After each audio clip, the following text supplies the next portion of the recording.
Gladys en Éxitos.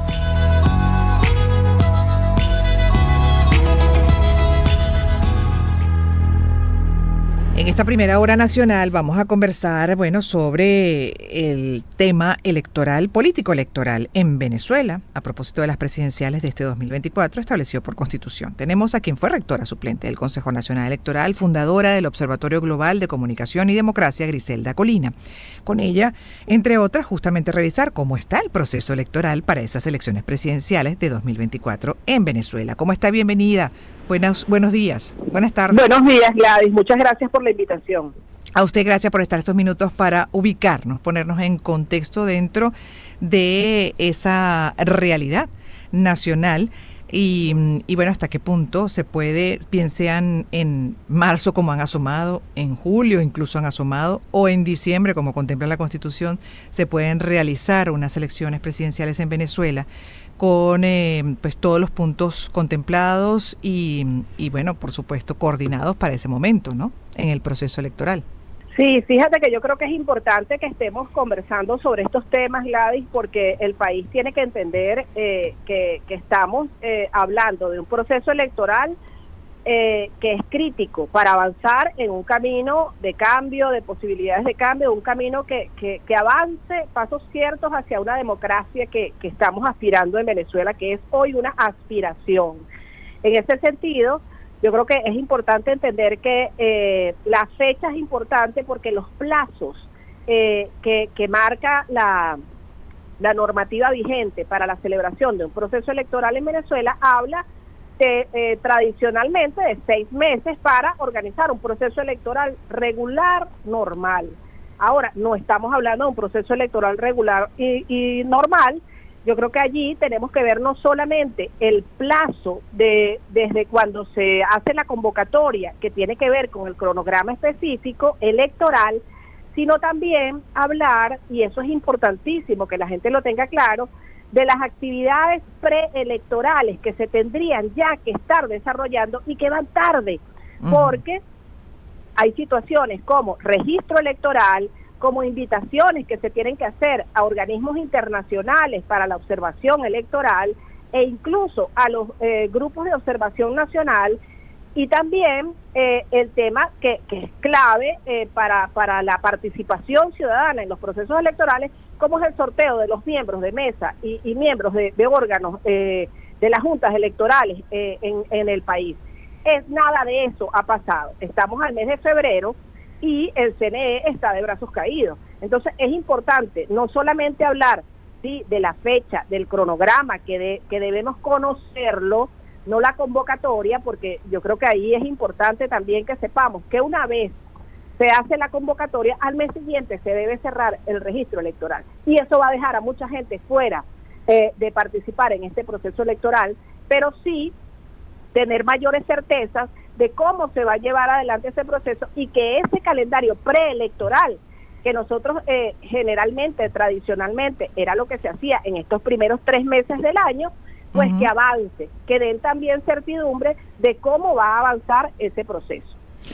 Bueno, como dice usted, pues el CNE está de brazos caídos o de brazos cruzados. La verdad es que, a cualquiera de las dos le aplica, ¿no? Y pasan, pues ya estamos en el segundo mes del año, podríamos llegar al tercero sin hacer nada de esto. ¿Es factible que a mitad de año se contemplen estas primeras etapas que son urgentes, importantísimas, necesarias, se contemplen a mitad de año e igual sea factible realizarlas para eventualmente unas elecciones en diciembre o en noviembre? Sí, yo creo que justamente, y por eso es bueno que hablemos de eso en estos momentos. O sea, estamos en los tiempos para hacerlo. Te pongo un ejemplo. Registro electoral nacional. Ni siquiera estoy hablando de los que están afuera del país, que no se han inscrito, que no tienen ni siquiera un documento que los identifique y que va a costar mucho más que se inscriban para este proceso. Pero vamos a hablar solamente, por ejemplo, de los más de 3 millones de jóvenes que no están inscritos en el registro electoral en Venezuela. Bueno, no hay tiempo, no se han hecho ningunos operativos especiales, que es lo que demanda el acuerdo también de Barbados, para que estos jóvenes se puedan inscribir. Estamos hablando de 2-3 meses de registro electoral con más de 2.000 puntos a nivel nacional. Bueno, nada de eso lo estamos viendo. Pero otro ejemplo que yo creo que es significativo y es importante que la gente lo entienda, es la observación electoral internacional. Las misiones de observación electoral necesitan un tiempo específico para que se haga la invitación. Esa invitación tendría que estarse haciendo en este mes o en el próximo. ¿Por qué, Gladys? Porque tenemos que recordar lo que pasó en 2021. Misión de observación de la Unión Europea. Ellos primero, después que reciben la invitación, ellos tienen que mandar una misión exploratoria, que es la primera que llega al país. Esa misión exploratoria viene, hace un informe durante un tiempo que está en el país, y eso lo presenta a una instancia en Bruselas, que es quien decide si va a venir al país. Todo eso tiene tiempo, y después es que se arma y se construye y se diseña la misión de observación. Bueno, estamos en el tiempo para hacerlo, pero lo que no podemos pretender es que en marzo, abril o en mayo van a hacer una elección y si no se han dado todavía estos pasos. Entonces, bueno, ¿la pueden hacer? Por supuesto que la podrían hacer, pero estarían incumpliendo el acuerdo de Barbados y estarían avanzando en un proceso electoral que no estaría ofreciendo garantías. Claro, lógico, puede ser parte de una estrategia también, ¿no? Factible, pero y por eso lo estamos revisando con usted, un poco para también tener ese criterio de realidad, dónde estamos parados en este momento, dónde deberíamos estar en función de esas elecciones presidenciales supuestamente para diciembre, pero además han hablado de la posibilidad, a lo mejor es parte de una estrategia política, pero también hablan de un marzo, mediados de año, y bueno, en esos tiempos todavía menos daría chance de cumplir con todo esto que es esencial. Sí, fíjate que yo creo que una de las cosas que tenemos que hablar, y eso nos mete en un terreno de mayor análisis político, más que técnico, es más político, y tiene que ver con, ciertamente, estrategias para desestimular, para desesperanzar, para incluso que una oposición democrática que está hoy dispuesta y concentrada, alineada en torno a una ruta electoral, pues se divida, que haya desconfianza sobre el voto como mecanismo pacífico para el cambio político y que se abandone esa ruta electoral. Entonces yo creo que eso es parte de la estrategia que ha funcionado en el pasado, porque yo creo que uno tiene que tener memoria y recordar también que la abstención fue parte de las estrategias que se lograron en el pasado avanzar. Entonces, como nosotros, como ciudadanos, como personas que estamos luchando y comprometidas con la democracia, entendemos que este 2024 y el proceso de 2024 es un paso en este camino, en un camino que es largo, en un camino que nos va a exigir compromisos y que nos va a exigir una disposición a mantenernos firmes en que esa es la vía que nosotros podemos allanar. Nosotros, eso es parte de lo que hay que pedir y hay que seguir luchando por esas condiciones y esas garantías para esas elecciones, pero no hay que abandonar la ruta electoral y yo sí creo que todos los mensajes que se están enviando ahorita desde el grupo que está en el poder tienen que ver con lo que ha sido la vocación de permanecer allí, de evitar la alternabilidad democrática. Entonces yo creo que el país también, y eso hay que decirlo, el país cambió. Este no es el mismo país de 2018, este no es el mismo país de 2021. Este es un país que está diciendo queremos un cambio, lo queremos pacífico y queremos vías democráticas para ello, y la vía democrática es el voto. Sí, de hecho, con todo lo mencionado, por ejemplo, que son etapas fundamentales en un proceso electoral y esas garantías que se exigen, ¿no? Además, también de parte del derecho constitucional establecido a participar, por ejemplo, en elecciones y poder votar, como es el caso de los jóvenes que no están inscritos y que debían estar ya siendo parte de ese registro actualizado. Entonces, ahí, por ejemplo, ese punto debería ser un punto de honor dentro de ese marco de derechos fundamentales, en este caso el derecho a votar, a expresarse, y debería, bueno, en esas reuniones, por ejemplo, y acuerdo de Barbados, pues también así como lo que es el tema de la candidatura escogida por la oposición, en este caso María Corina Machado, y esa inhabilitación, por supuesto, que una mayoría cuestiona, rechaza, y por la cual también se está expresando mucho, justamente exigiendo esa participación válida de ella como candidata para las presidenciales por la oposición. Pero es un punto que yo siento que no tiene tanta fuerza. Registro el de los observadores que sí están incluidos, están ahí, pero fíjese, estamos en falta. Ya deberían estar ejecutando esto. No hay pronunciamientos del CNE, entonces esa, por ejemplo, representación de la oposición en la mesa y adicional también esa comunidad internacional debería estar siendo todavía mucho más contundente en lo que es, bueno, la exigencia y en su defecto, por supuesto, algún tipo de respuesta a esa falta importante de un proceso electoral, en este caso como una presidencial. ¿Cómo lo ve usted? Sí, mira, yo la verdad es que yo reconozco que frente a los recientes sucesos, por ejemplo, lo que fue la inhabilitación de la reiteración de la inhabilitación de María Corina Machado y del propio Enrique Capriles Radonsky por parte del TCJ, yo veo que fue muy positivo. En primer lugar, haber visto a una delegación de la plataforma unitaria encabezada por Gerardo Blay hablando contundentemente en contra y rechazando esa decisión y apoyando a una candidatura que fue escogida en un proceso abierto que ellos convocaron.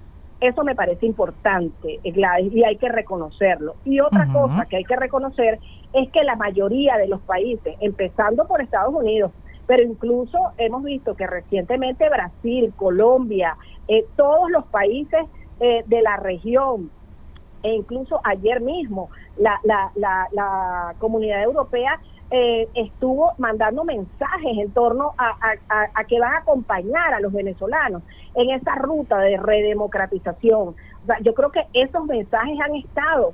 Ahora tenemos, es cierto, un control y una hegemonía de los mensajes, y por eso yo creo que es importante programas como este, que también entonces están hablando también de lo importante y no de lo urgente y no de una narrativa que se nos quiera imponer. Entonces estamos hablando también de lo que nos toca a nosotros y de lo que sí podemos hacer, y en ese sentido allí yo creo que la comunidad internacional ha sido clave. Y ha sido, lo digo en presente perfecto, porque siguen siendo clave. Y los mensajes los han mandado, y hay una hoy, en este momento, en 2024, tenemos a un grupo, una oposición democrática que está enrumbada y está asumiendo la ruta electoral como la única ruta que ellos quieren transitar para la democracia. Sí, definitivamente, coincido con usted, señora Griselda. Estamos hablando con Griselda Colina, quien fue rectora suplente del Consejo Nacional Electoral, es fundadora del Observatorio Global de Comunicación y Democracia, y con ella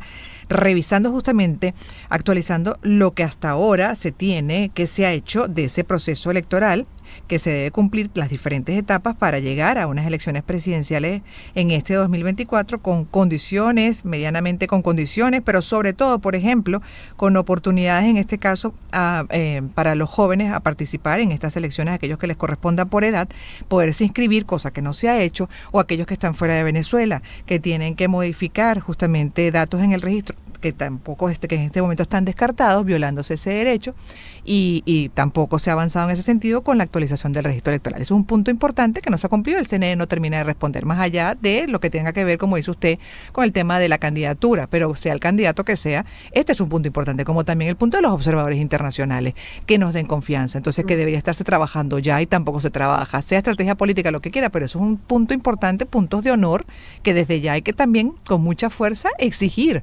Y son derechos.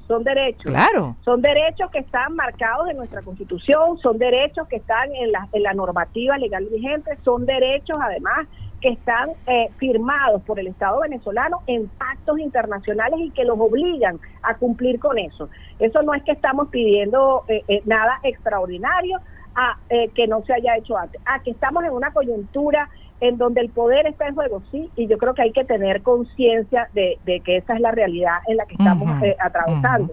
Pero justamente, y mira, yo quiero recordar que el día de ayer, se dio una audiencia importante en la Corte Interamericana de Derechos Humanos.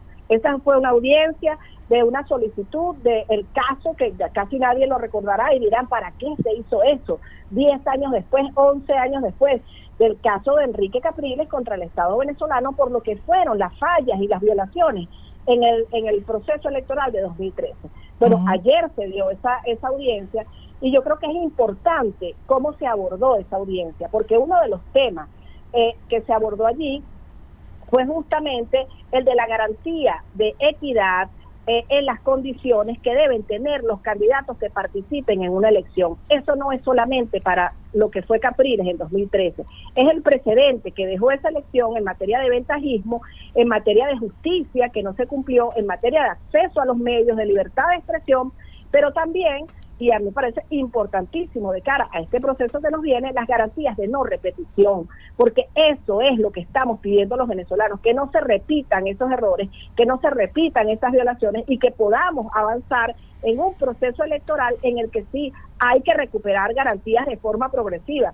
Porque otra de las cosas que yo creo que los venezolanos no nos vamos a acostumbrar es que nos den el proceso electoral con mínimas garantías, ¿no? Las garantías se dan o no se dan, y uno puede entender que tenemos que arrancar un proceso en el que faltan muchas cosas, pero tenemos que empezar a hacerlas. Yo no puedo decir a los venezolanos que están afuera, no, mire, ustedes se van a quedar fuera. Yo tengo que tener conciencia y ser responsable en decir que ese es un proceso que se va a tardar, pero tiene que empezar, y ese es el mensaje que hay que dar y la certidumbre que esperan los venezolanos.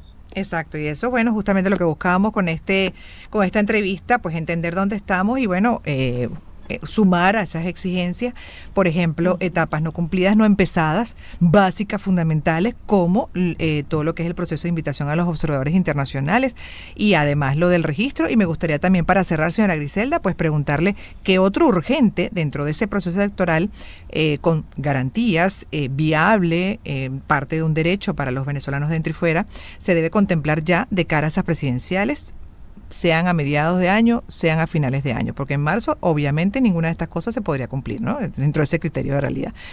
Sí, mira, yo creo que así como hablamos del registro electoral, tanto dentro del país como fuera de él, las invitaciones a los grupos de observación electoral nacionales e internacionales, pues también allí yo creo que es importante el sorteo de los miembros de mesa. Del servicio electoral obligatorio, tradicionalmente se ha hecho los 3 primeros meses del año.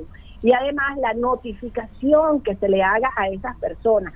Esos son roles ciudadanos a los que nosotros estamos llamados a participar. Cuando uno habla de promover la participación ciudadana en los procesos electorales, bueno, no se trata solamente de ir el día de la elección y votar, va más allá de eso. O sea, la participación de Venezuela nos exige hoy una participación que va más allá del voto. ¿Cómo nos preparamos para ser miembros de mesa? ¿Cómo nos preparamos para revisar si fuimos sorteados? ¿Y cómo nos preparamos para ejercer esa función de forma responsable? Esas son cosas que tienen que avanzar, que tenemos que estar pendientes, pero además que tenemos que exigirle a un CNE que haga ese sorteo, que lo publique, que lo promocione y que notifique a las personas que fueron escogidas como miembros de mesa, como miembros de junta, bueno, sobre esos roles que les toca jugar, y que luego haga lo que es la capacitación de esas personas.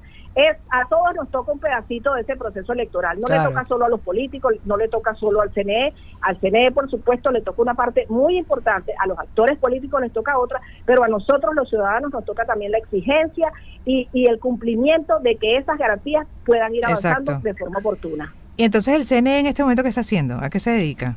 Mira, el CNE hoy, a 7 de febrero, no ha dado muestras de actividad